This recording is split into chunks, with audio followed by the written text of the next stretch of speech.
Hello मेरा जो स्वागत है अपने यूट्यूब चैनल अरविंद राज की कोचिंग क्लास में। चलिए बेटा स्टार्ट करते हैं आज क्लास। आज हम आपको बताएंगे कक्षा 10 विषय है जो हमारा हिंदी। इसमें हम बताएंगे अनसॉल्व पेपर करवाएंगे आपको। अनसॉल्व पेपर जो 2025 में यही आएगा 2025 में। जो लोग मेरे चैनल पर बेटा नए हैं, चैनल से जुड़ना चाहते हैं तो मेरे चैनल को सब्सक्राइब कीजिए, साथ में बेटा बेल आइकन को जरूर प्रेस कीजिए क्योंकि इसमें आप ही का फायदा है। जब हम वीडियो को अपलोड करेंगे तो रैपिड फायर की तरह आपको नोटिफिकेशन मिलेगी। अगर आप पुराने स्टूडेंट हैं तो वीडियो को ज़्यादा शेयर करिएगा अपने फ्रेंड सर्किल में। तो टाइम ना वेस्ट करते हुए स्टार्ट करते हैं आज की क्लास में। उससे पहले आपको कुछ बताना चाहते हैं कि रख हौसला वो मंजर भी आएगा, रख हौसला वो मंजर भी आएगा, प्यासे के पास चलकर खुद समंदर भी आएगा, थक कर ना बैठ के मंजिल के मुसाफिर, मंजिल भी मिलेगी और मिलने का मजा भी आएगा। तो देखिए बेटा बहुत गंभीर प्रश्न है कक्षा 10 विषय हिंदी का। क्या दिया हुआ बेटा? फर्स्ट प्रश्न दिया हुआ है आचार्य रामचंद्र शुक्ल किस युग के लेखक हैं? आपको कितने बहुत गंभीर कितने प्रश्न पूछे जाते हैं? 20 क्वेश्चन पूछे जाते हैं। 20 ये आपकी ओएमआर शीट दी होगी। ओएमआर शीट में इसको फिल करना होता है। जैसे ओएमआर दी है, ओएमआर के ऑप्शन दिए जैसे ए, ठीक है, तो ए के लिए ए बी सी डी, तो उसमें ये होगा, यहाँ पे गोला है, यहाँ पे गोला है, यहाँ पे ऐसे गोला दिए होंगे। तो एमआर को कैसे फिल करते हैं तो आपको टीचर ने बताया होगा। जहाँ पे जो इसमें का मैंने मान दिया आचार्य रामचंद्र शुक्ल किस युग के लेखक है? पहला है शुक्ल युग के, दूसरा है बेटा द्विवेदी युग के या शुक्लोत्तर युग के या भारतेंदु युग के। जो हमको बेटा आपको पता है तो आप बताइए, तो हम बताते हैं कि आपको बताएंगे। आचार्य रामचंद्र शुक्ल, नाम क्या दिया है बेटा? शुक्ल। इनके नाम में क्या आ रहा है? शुक्ल। तो इससे याद कर लेना है ये किस युग के लेखक है बेटा? शुक्ल युग के, यानी आचार्य रामचंद्र शुक्ल जी किस युग के लेखक हैं? शुक्ल युग के आचार्य रामचंद्र जी लेखक हैं। तो यानी जैसे पहले इसका ऑप्शन नंबर ए, तो ए दिया होगा ऐसे करके, ठीक है। तो इसमें हमको कौन सा फिल कर देना था? ए वाले को सर्कल कर देना था, ठीक है बेटा। देखिए नेक्स्ट देखिए, अगला प्रश्न है गबन। क्या है बेटा? गबन की विधा है। जो हमारा गबन है उसकी विधा है, कौन सी विधा है? नाटक है। पहला ऑप्शन है नाटक, दूसरा है एकांकी, तीसरा है उपन्यास, चौथा है कहानी। तो बेटा हमको पता है गबन। गबन अच्छे गबन रचना पूछी जाए तो किसकी है? प्रेमचंद की है। किसकी है? प्रेमचंद द्वारा।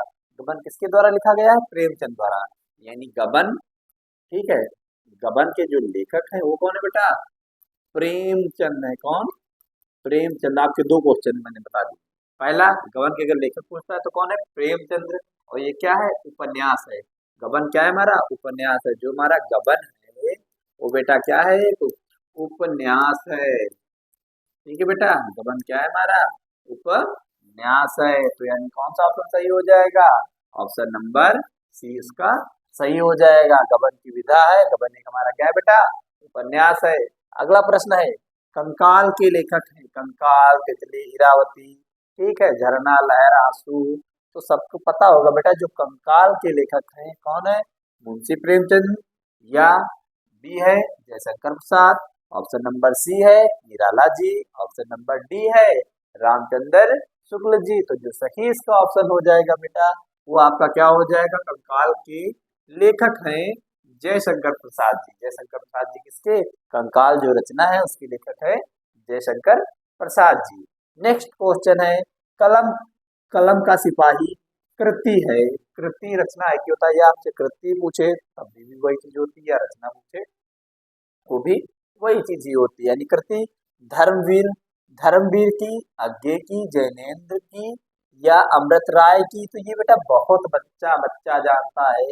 कलम का सिपाही कृति है अमृत राय की। किसकी बेटा? अमृत राय की, ठीक है। जो कलम का सिपाही है किसकी कृति है? अमृत राय की है, ठीक है बेटा। अगला क्वेश्चन है क्वेश्चन नंबर 5। शुक्ल युग की समय अवधि है। शुक्ल युग की समय अवधि है 1900 से 1918 ईस्वी, यानी 1900 ईस्वी से स्टार्ट हुआ था, क्या 1918 ईस्वी तक है?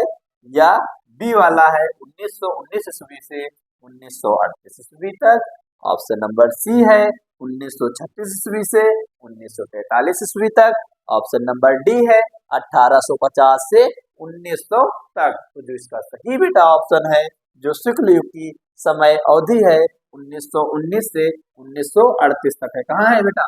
1919 से 1938 तक है। किसकी? शुक्ल युग की समय अवधि, यानी जो समय अवधि, समय समय तो जानते हो क्या होता है, ठीक है। साकेत। फिर आ गया है क्वेश्चन नंबर 6 है बेटा, साकेत रचना है। साकेत रचना है किसकी है बेटा? A option number Mahadevi Verma की, option number B Chittaranjan Pant की, option number D Jaishankar Prasad की, ऑप्शन नंबर सी है Jaishankar Prasad, option number D है मैथिली शरण गुप्त। जो आपको पता है बेटा साकेत, साकेत रचना है वो किसकी है? मैथिली शरण गुप्त की। ऑप्शन नंबर इसका डी करेक्ट हो जाएगा। यानी मैथिली शरण गुप्त की कौन सी रचना है? साकेत। साकेत किसकी रचना है? मैथिली शरण गुप्त की है। ठीक है बेटा। अगला प्रश्न है, महादेवी वर्मा कवित्री है, क्योंकि महादेवी वर्मा कवि तो हो नहीं सकते, किसमें क्या लगा है? महादेवी लगा है। जब महादेव महादेव होता तो कवि होते, इसलिए क्या है बेटा? कवित्री है ना। महादेवी वर्मा कवित्री है। ए प्रगतवाद युग की, ऑप्शन नंबर बी द्विवेदी युग की, ऑप्शन नंबर सी छायावाद युग की, ऑप्शन नंबर डी प्रयोगवाद युग की। तो हमको पता है बेटा जो महादेवी वर्मा है कावित्री है किसकी? छायावाद युग की। किसकी है बेटा? छायावाद युग की कावित्री है। कौन? महादेवी वर्मा जी, महादेवी वर्मा। ठीक है। गंगा, ठीक है, गंगा लहरी रचना है। गंगा लहरी रचना किसकी है? देखते हैं। ऑप्शन नंबर ए है पद्माकर की, दूसरा है ऑप्शन बी बिहारी की, ऑप्शन नंबर सी है भूषण की, ऑप्शन नंबर डी है मती राम की। तो बेटा जो गंगा लहरी, ठीक है, गंगा लहरी, गंगा लहरी है, रचना है किसकी? पद्माकर की। यानी गंगा लहरी किसकी रचना है बेटा? पद्माकर जी की रचना है। ठीक है। तो क्वेश्चन कितने हो गए? 8। अब कितने आपको क्वेश्चन बचे? 12। वो भी इसी वीडियो में आपको कंप्लीट करवा देंगे। ठीक है बेटा। तो देखते हैं नेक्स्ट क्वेश्चन।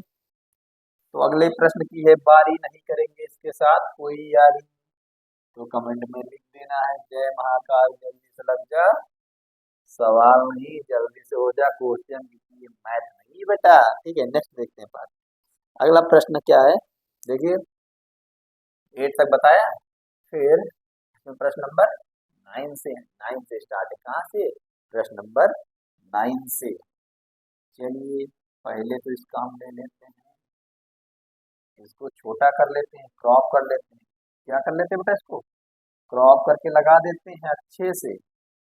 ये ऑप्शन हमको यहीं तक चाहिए ना, तो इसको हम यहीं तक करेंगे, आगे क्या करेंगे ज्यादा बढ़ा के। ठीक है, ये हो गया। अब इसको थोड़ा सा बड़ा करना है। कितना बड़ा करना है कि आप लोगों को दिख जाए, कि आप लोगों को दिख जाए। चलिए यहीं से बताते हैं आगे, इसको स्क्रॉल कर देंगे, आगे बढ़ा दिया जाएगा आगे। ठीक है बेटा। चलिए पहले यहीं से स्टार्ट करते हैं, फिर चलिए बेटा अगला प्रश्न देखते हैं। क्वेश्चन नंबर 9 क्या है? दिया है आधुनिक काल की समय सीमा। जो आधुनिक काल है उसकी समय सीमा बतानी है। अभी मैंने चॉकलेट की बताई थी। ठीक है। 1919 ईस्वी से 1938 ईस्वी तक, 1936 ईस्वी से 1943 ईस्वी तक, या बेटा या आगे 1919 ईस्वी से, यानी 1918 ईस्वी से 1950 ईस्वी तक। ऑप्शन नंबर डी है 1843 ईस्वी से अब तक। तो इसका जो सही ऑप्शन हो जाएगा कौन सा होगा? डी वाला, डीजे बजेगा। आधुनिक काल की समय सीमा है 1843 से अब तक। आधुनिक जो काल है समय सीमा है 1843 से अब तक। क्वेश्चन नंबर 10 है महादेवी वर्मा की रचना नहीं है।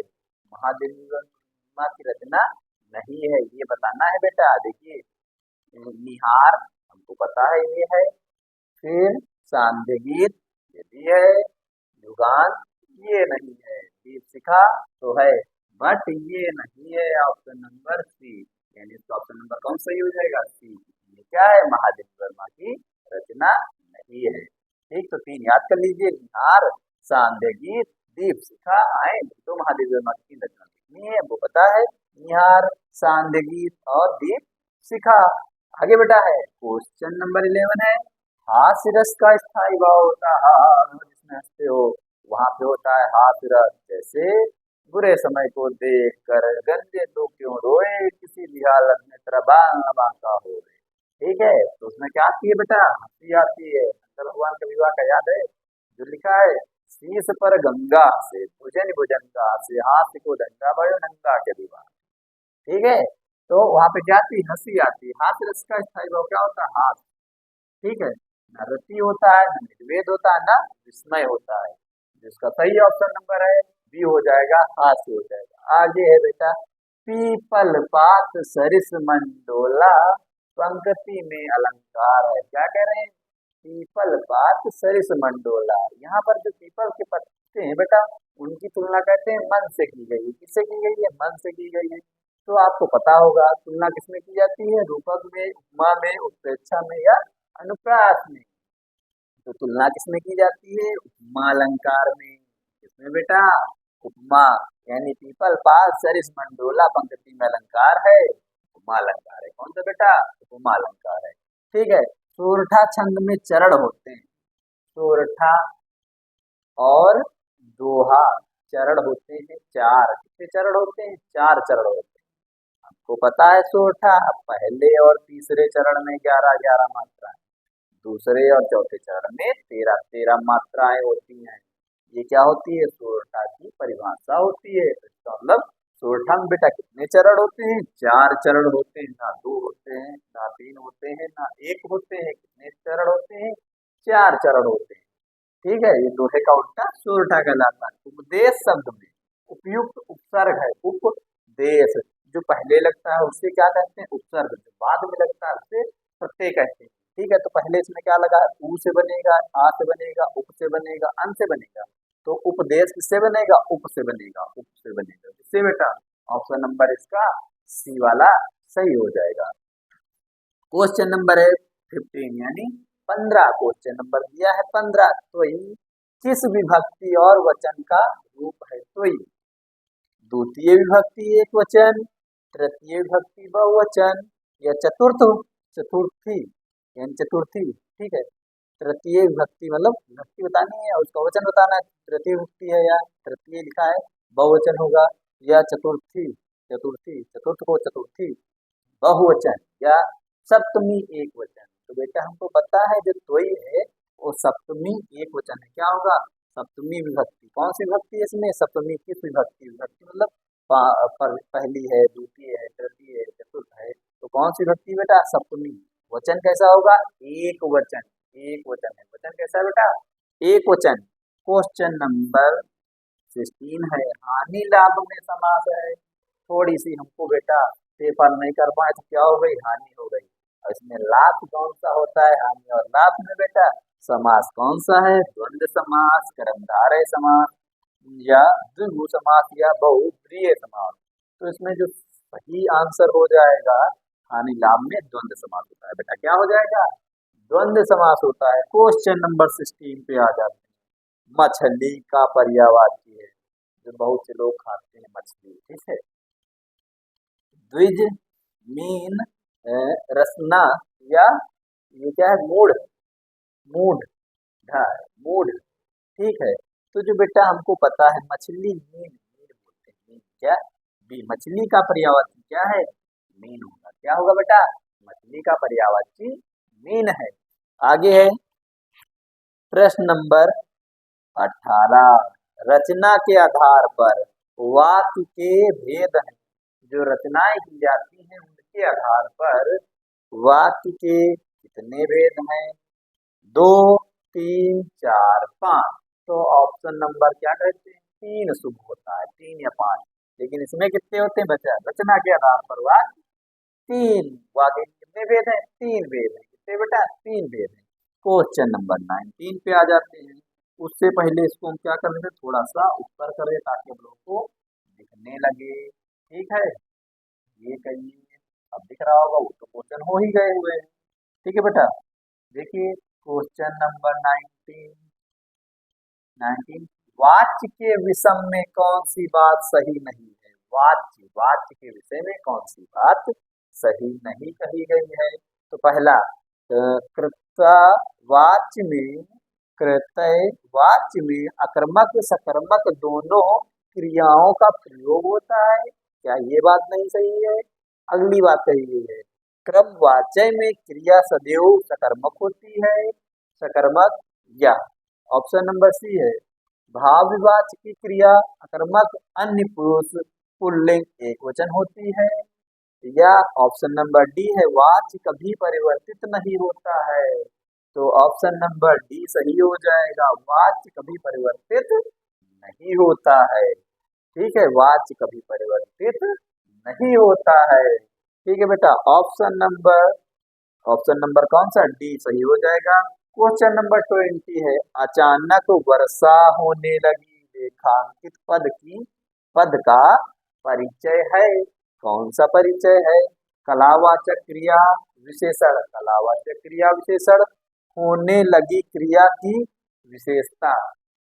अगला है ऑप्शन बी रीतिवाचक क्रिया विशेषण होने लगी क्रिया की विशेषता।